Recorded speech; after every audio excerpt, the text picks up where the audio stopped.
This recording is copyright. IELTS Help Now Listening Practice Tests. Test 2.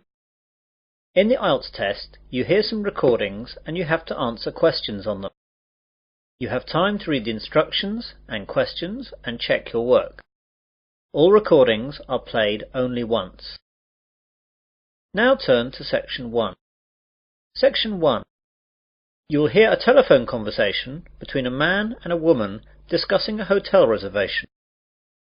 First, you have some time to look at questions 1 to 6.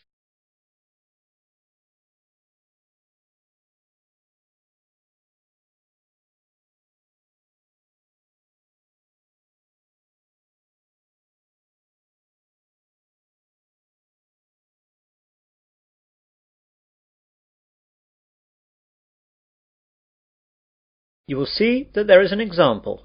This time only, the conversation relating to this will be played first.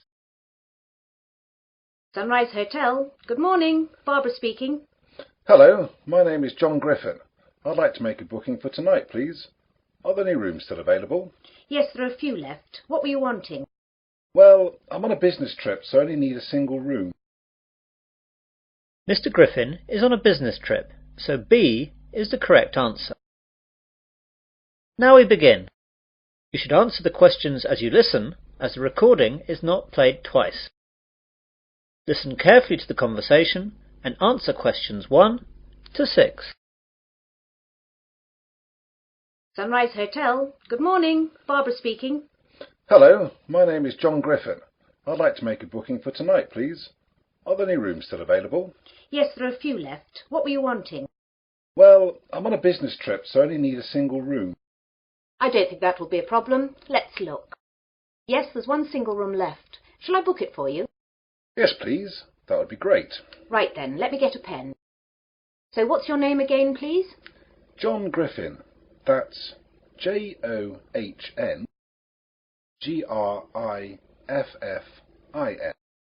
OK, I've got that down. Wait a minute. You've been here before, haven't you? Yes, that's right. I stayed with you twice before. Well, we should have your details already. Let's look at the cards. Here we are. So, John Griffin from Sydney, right? Yes, that's right. So tell me if I'm wrong. John Griffin, passport number 87637-489, age 30. Yes, that's right. So it's a single room for 2 nights. Is your credit card number the same to confirm the booking? Yes, it's the same. But I want you to forward the bill to my company again, if that's okay. Oh yes, Mr. Griffin, that's no problem at all. Your company have always settled very promptly in the past. And what time can we expect you tonight, Mr. Griffin? Well, the plane lands at 9:15 p.m, so by the time I get through the formalities, that should take about 20 minutes. I should be at your place at 10. Will the restaurant still be open at that time, as I'll be hungry? I hate plain food. I'm afraid it'll be closed by then, Mr. Griffin. Can I organise some snacks to be left in your room? A burger? Fries? Sandwiches? Yes, that would be great. How about a cheese sandwich with fries? No problem, sir. I'll see to that. Oh, the fries might be cold when you get in. Ah, yes. Just the sandwich then. No problem. Anything else, Mr. Griffin? No, that's all. Thank you. See you tonight. See you tonight, Mr. Griffin. Goodbye. Goodbye. Now you will hear a conversation between Barbara and another man, Mark. Before you hear this, you have some time to look at questions 7 to 10.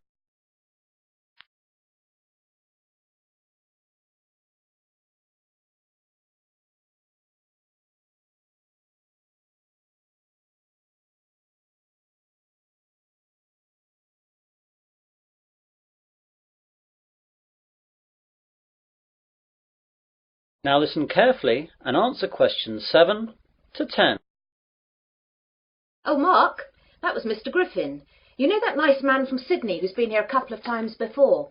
He's booked a single room for 2 nights from tonight. Oh, good. Wait a moment. Which room have you put him in? I put him in number 22. Is that okay? I think so. Let me just check. Oh, blast. There was a booking earlier this morning. All the singles are now gone. Oh dear, I'm so sorry. I didn't realise. Don't worry, it's not a problem. We'll stick him in number 34. It's a double room, but it shouldn't matter. What about the price? The double is $150 a night, and he's going to be expecting $100 a night for the single. Well, we don't want to upset him. We want him to come back. Make a note that we'll give him the single rate and that he's got a free upgrade. I'm so sorry, Mark. I should have let him know that there weren't any singles left. No, it's not your fault. I took the booking earlier, but the computers were down. I should have made a note of the booking so that everyone knew. It's my fault. Mr. Griffin has ordered a cheese sandwich to be left in his room too, as the restaurant will be closed when he gets in. That's no problem.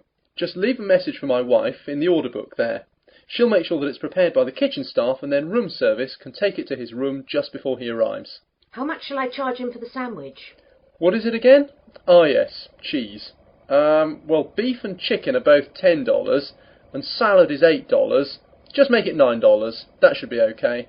OK. Thanks, Mark. That is the end of section 1. You will now have half a minute to check your answers.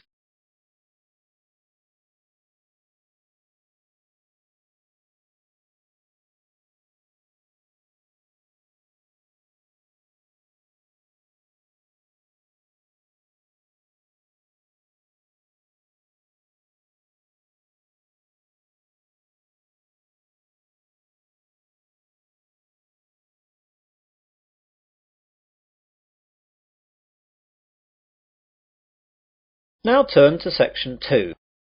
Section 2. You will hear a news broadcast on a radio station. First you have some time to look at questions 11 to 15.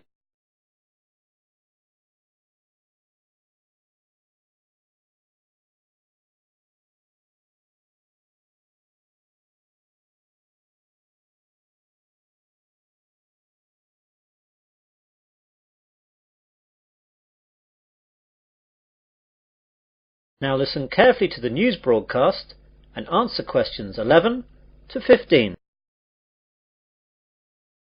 Good morning and welcome to 2RC, your local radio news service for the Wesley area. And here are your headlines for this morning. More news from the police into the jewellery robbery that occurred last Tuesday in the centre of town. Comtech, the local computer hardware manufacturer, has announced that it must cut 40 jobs. New routes open up at the Wesley International Airport. Plans for the redevelopment of the Oakley Woods have been shelved. A local cricket team make it to the regional finals. And get set for a heat wave. First of all, police have released 2 descriptions for the 2 men wanted in connection with the robbery at the local jewellery store Nichols in the centre of town last Tuesday. At 9 a.m, just when the store was opening, 2 men burst through the door and demanded bags to be filled up with jewellery. Although the 2 men were armed with baseball bats, the shopkeepers bravely attacked them and beat them off. Although the 2 men had motorcycle helmets on, these were knocked off during the scuffle, and the shopkeepers were able to get a good look at them. The first man is said to be about 6 foot in height, slight build, dark hair and a small moustache. He was wearing blue jeans, a white t-shirt and a black leather jacket. The second man is much shorter, around 5'8", with a fat build and red hair and clean shaven.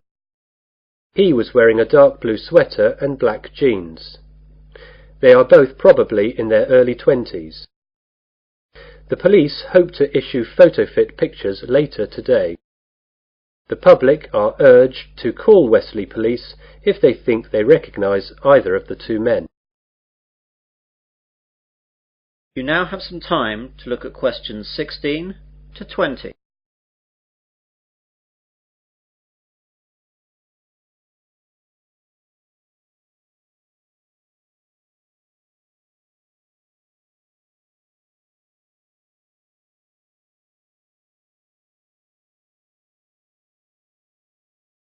Now listen to the rest of the news broadcast and answer questions 16 to 20. Comtech last night announced that they must release 40 workers. This was blamed on a downturn in sales and increased competition. The jobs to be lost will be a mixture of early retirement offerings and a spread from all departments in the company. Wesley International Airport has been awarded by Cheap Air, the new low-cost carrier, 4 new routes into Europe. The new routes will be into 4 European countries, though the details have not yet been released. When the deals have been finalised, this will lead to a significant number of jobs. Environmentalists were delighted this morning by the news that plans by the local council to develop the Oakley Woods area have been shelved. The woods were to have been developed into a shopping area, but opposition from local residents and local environmental groups has led to a turnaround by the local council, and they will now look for an alternative site. Wesley Green, a local pressure group, says they are ecstatic that the council has bowed to the wishes of people in the area. Mr. George Finchley, Mayor of Wesley, made the announcement and said that the committee responsible took all available information into account before taking the decision, and he hopes that Wesley residents are happy that the local council are sensitive to their wishes when making decisions.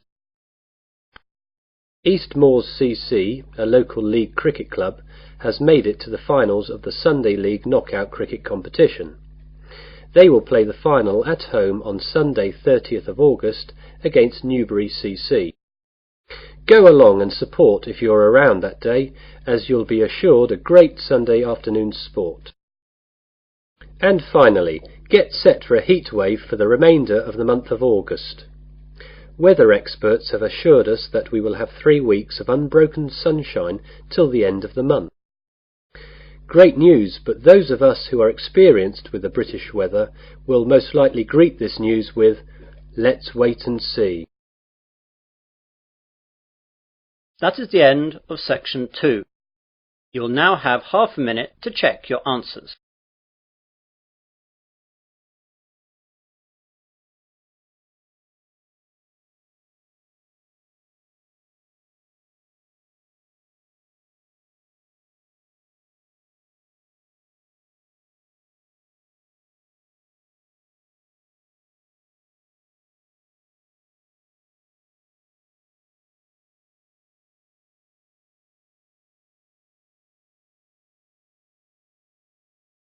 Now turn to section 3.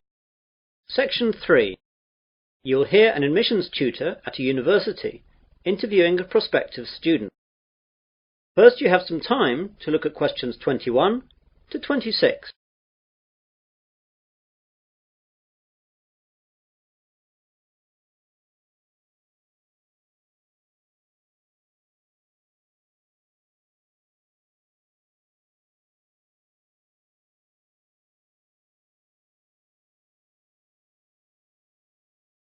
Now listen carefully and answer questions 21 to 26. Hello there, it's Robert Johnson, isn't it? Yes, that's right.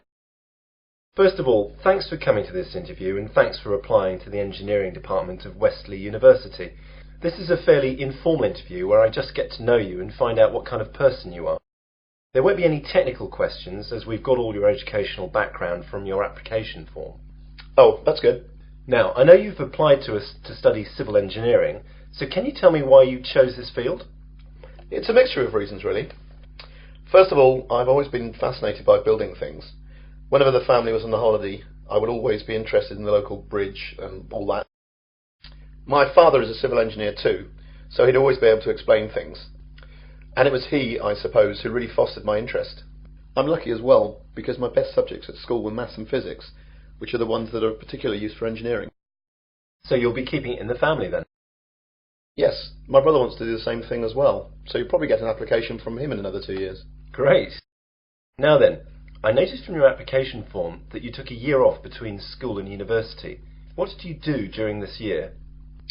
Well, I'd like to say I got plenty of work experience, but what I did was travel. I went to Australia for the year and spent the time travelling and working all around the country. At the end I went to New Zealand and travelled around there for a couple of months. What kind of work did you do out there? It was fairly menial stuff. I delivered furniture, worked in a pub, worked in a hotel, and worked on a building site for a couple of months too. Working on a building site must have been good experience for engineering. I suppose so.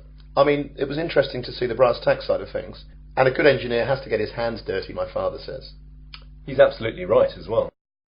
Now, why did you choose Wesley University to study civil engineering? Well, first of all, I know that the department has a very good reputation in this field. And before applying, I checked out the stats and saw the percentage of graduates going straight into industry was very good. Yes, we're very proud of that. I'm also very interested in mountaineering, and your campus here in the Midlands is within reasonable distance of Snowdonia, so I'll be able to go hiking at weekends when work allows. That's good. It's very important for students to have interests outside of their studies. It helps deal with the stress. I also play a lot of football, and the university runs quite a few teams in the local leagues, so I'd like to get into that. You now have some time to look at questions 27 to 30.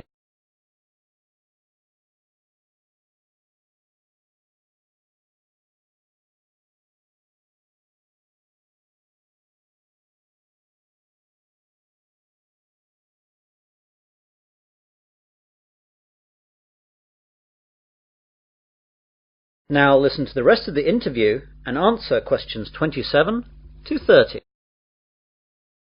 Is there anything you'd like to ask me about the course? Yes, the information in the prospectus wasn't very clear about assessment. How will I be assessed over the 4 years of the course? Well, as it's a sandwich course, you'll be working in industry for the third year, and there won't be any exams for that year. In the first year, you'll have exams at the end of May. You'll probably have 5 papers to sit then. The second year is identical to the first year. You have to pass the exams in these years, but they won't actually be part of your degree. In the fourth year, you'll have to write a dissertation of a minimum of 15,000 words, and most people use their time in the third year, when they're working, to use as a basis for their dissertation. So the third year can be spent doing the hard work for the dissertation, leaving the fourth year to polish it, and study for your finals. What will I have to do for the finals? There will be 8 papers in all during June, and these will be based on work done throughout the entire course. It's hard and a stressful time, but students usually cope with it. Anything else? Yes, I'd like to ask. That is the end of section 3. You will now have half a minute to check your answers.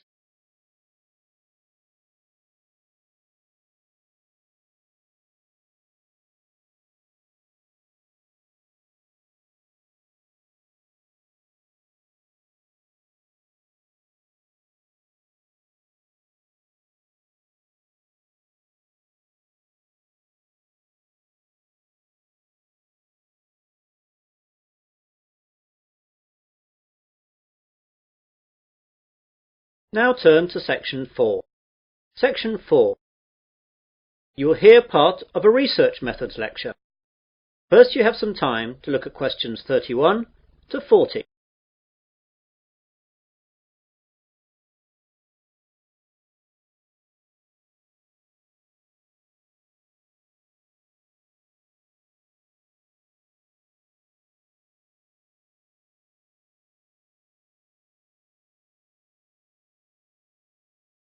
Now listen carefully and answer questions 31 to 40.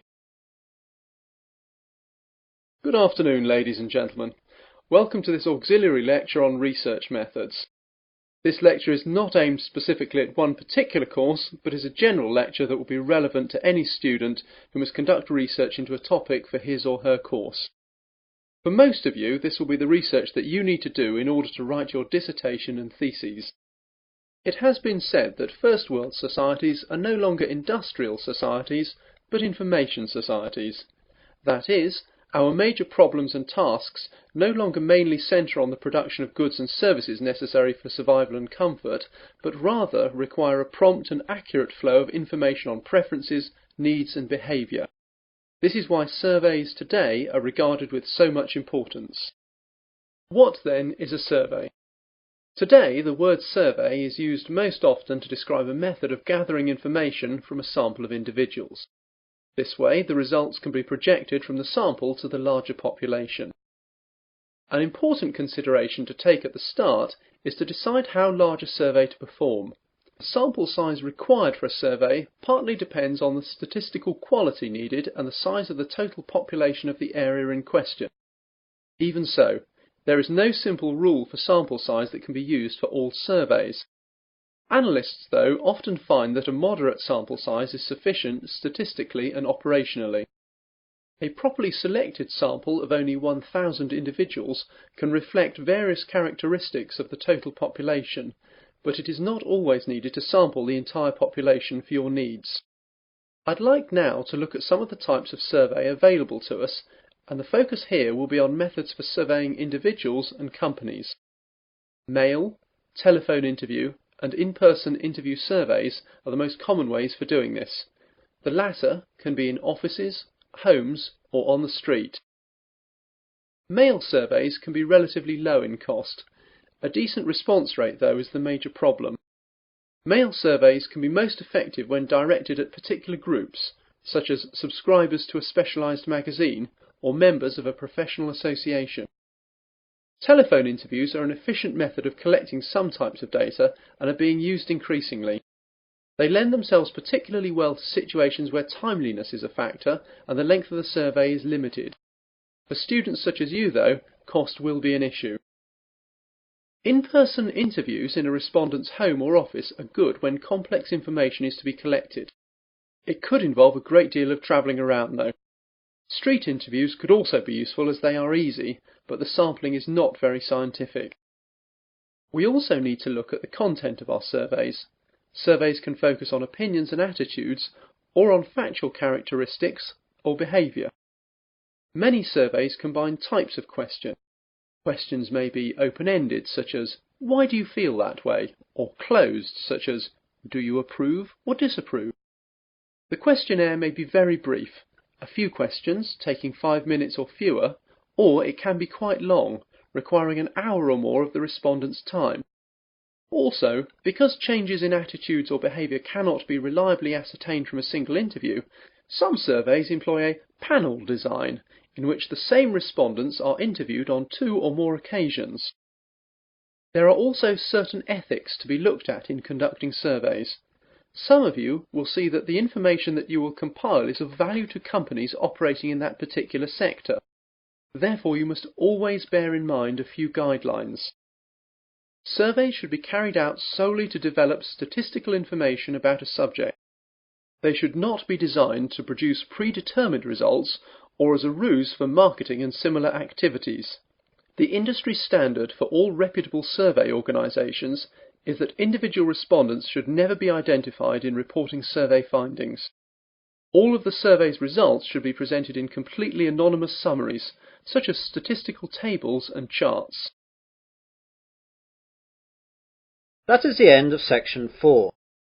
You will now have half a minute to check your answers.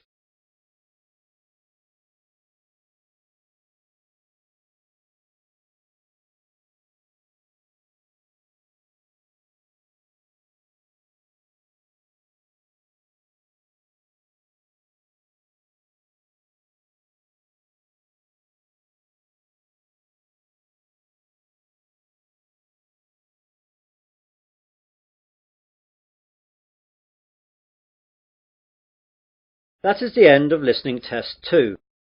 In the IELTS test, you would now have 10 minutes to transfer your answers to the listening answer sheet.